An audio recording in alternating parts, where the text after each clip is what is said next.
BOC 2025. Cory Mosley here. I've got a special treat for you. We're going to have a little bit of a different kind of conversation right now. I am joined by Valerie Chatman. Now, she is retired, newly retired from Lockheed Martin, and we're going to talk about some things that you need to know as an MBE and learn a little bit about her story. Valerie, thanks for joining us. Thanks for having me. Yes, so Lockheed Martin, obviously big name, big major corporation.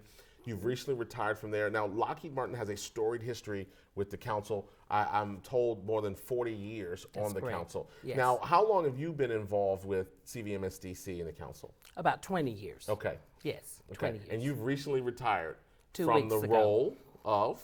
Small business officer. Okay. Yes. So you were the exact person that many of our MBEs come to BOC to meet with to go after these opportunities at corporations like Correct. Lockheed. Yes. Tell us a little bit about your story.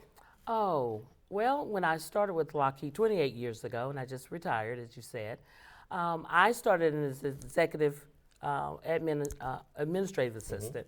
And from that time, I worked maybe about 6 years, and I was offered the opportunity to be the small business officer. Now, you were already in procurement. I was in the purchasing Okay, the arena. purchasing, yep, Yes, okay. yes, as an administrative assistant. Okay.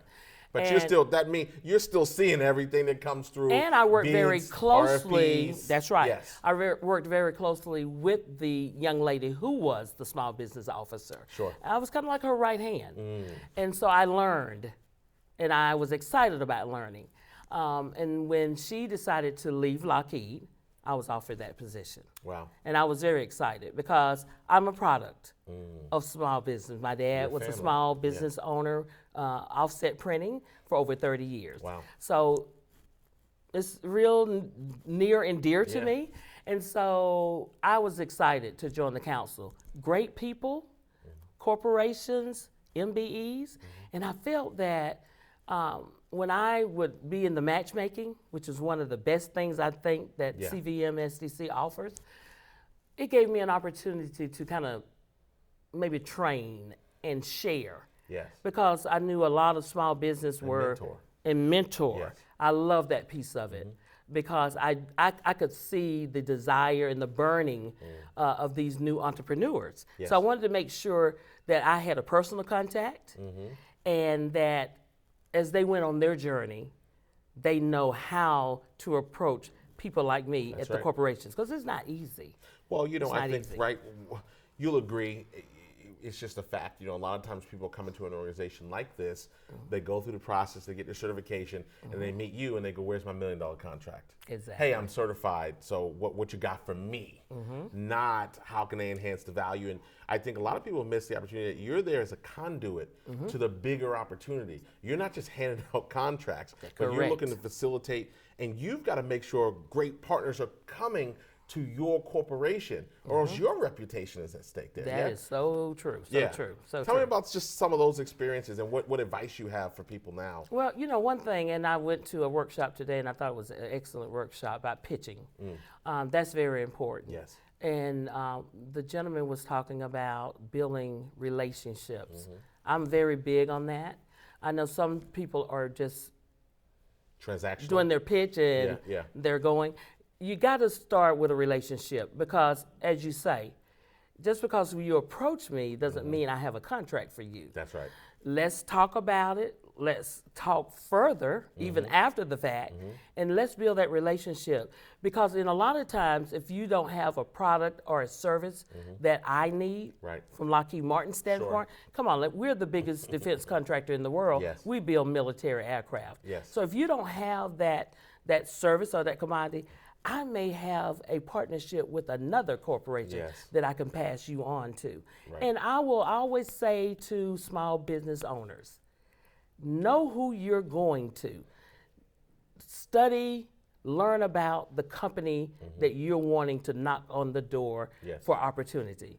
There have been many times that entrepreneurs would come to me and they really didn't even know what Lockheed did. So educate yourself. Yes. You have to do You don't that. want to do that when you get to the meeting. Yeah, with not in someone. a matchmaking. Yeah. Hear me clearly. Correct. Yeah. Tell me a little more about what you do. Yeah. I look for opportunities or to give opportunities Yeah. to individuals if we have the product or the Sure. services that we need. Let's just be honest. We're in the aerospace. Yep. Certifications is major for us. A lot of people don't have the certifications. Some of them sometimes can't even afford the certification. And that's when, back in the day, we used to talk to small business about doing joint ventures. Yes. That maybe several. Subcontract, Yes. those type of things, yeah. And so that is still relative today. And Yeah. I just say, you know, the big companies, we do need small business. And I take pride in that Lockheed Martin they're at the top, really, when it comes to small business. And I wanted to ask you about that before I let you go. 40 years involved in the council. Why was it so important to Lockheed for all these years to remain connected, even to this day, to the work that the council is doing? Well, me personally, I feel that being on a council such as this helps us to get to entrepreneurs quicker than, you know, a lot of times when you're going out and you're looking at, you know, out in the world trying to find certain sources, that may not be able, we may not be able to get that so quickly. But when you're with the council and you have MBEs that are partners there. That you know have certification levels, have been vetted. Yes. Yeah. So that helps us. Well, it helps small business officers because it kind of hones in on, you know, what we're looking for. And a lot of times when you can go out to the council, you can already look at these companies to say, oh, I want to meet with this person, because they probably can provide what we need. So it's a win-win. What advice do you have for someone that may watch this video and they're wondering, should I participate? Should I come to an event like BOC? Should I join an organization like CVMSDC? What do you say? Small business owner, join CVMSDC. If you're in the Carolinas or the Virginia, you need to join a council like this. It's a part of your toolbox. You need to be a part. And I love CVMSDC. Phenomenal. We're going to leave it there. I appreciate your energy. Congratulations on your retirement. Thank you. You're very welcome. Thank you. BOC 2025, great interviews with corporate partners and people who really can pour in to help you grow your business. Stay tuned for more interviews.